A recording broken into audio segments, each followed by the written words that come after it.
Jeremy. Washburn University's new president has been on the job for just over a month now. Dr. JuliAnn Mazachek is Washburn's 15th president. And on this International Women's Day, we note she is also the first woman to hold the role.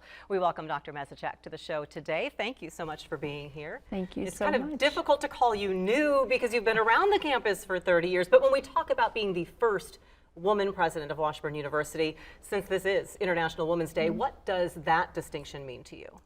So that's such an interesting question because actually I've never thought about it that way, but I recognize how important that is to so many people.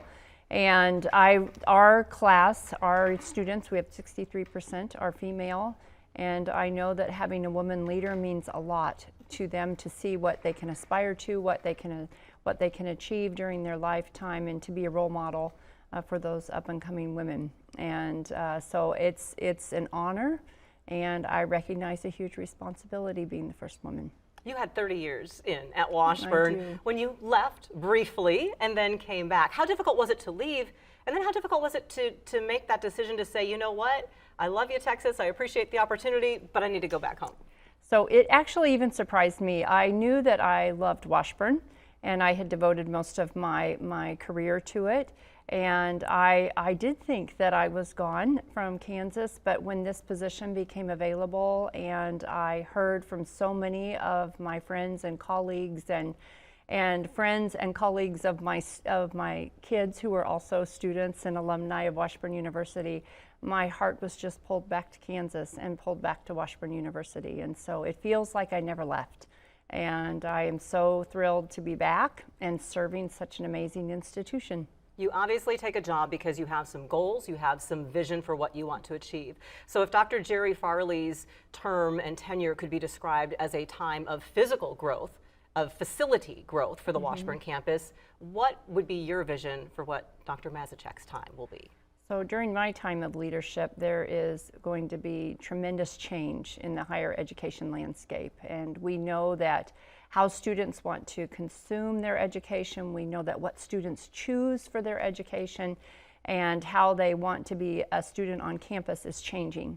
And so this is going to be marked by a time of change and building for the future and making sure that the programs that we offer are meeting the needs of not only the students but also our communities and our businesses, and that we are able to deliver them in ways that are different than we've ever imagined before. And there's one thing the pandemic has taught us, that there are so many opportunities for us to learn how to deliver education that's different than what we've always done, that now our students and prospective students are coming to expect, that we will be changing and building that future.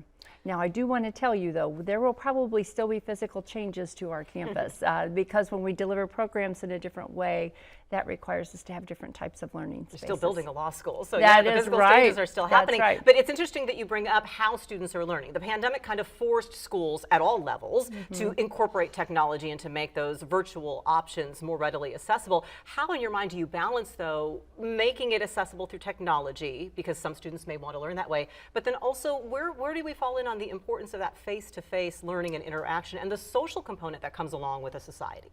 So it reminds me of, you may recall when we introduced the digital marketing, many of us, wrongly, thought that we would be able to get rid of our traditional ways of delivering marketing and communications. And that just isn't true. What we've found is that it has just caused us to think about the more ways for us to be able to deliver education.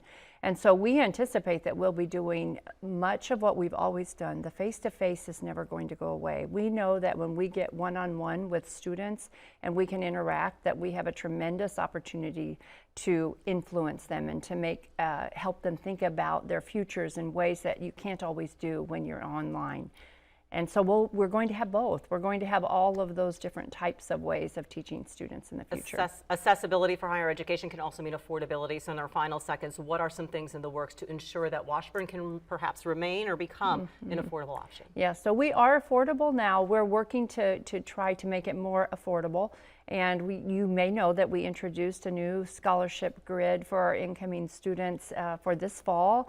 We also introduced a new scholarship grid for our transfer students, which actually increased the amount of support that they can have available. And then finally, we're doing everything we can to minimize the cost of textbooks for students. More developments to come. So Yes. hopefully you'll come back and we can keep Oh, up I to would date love on that. how we are continuing to see Washburn University transform such a Okay. vital part of the Topeka community. And we're glad you're back. Okay, thank you. Dr. Thank you JuliAnn so much. Mazachek. We will hear about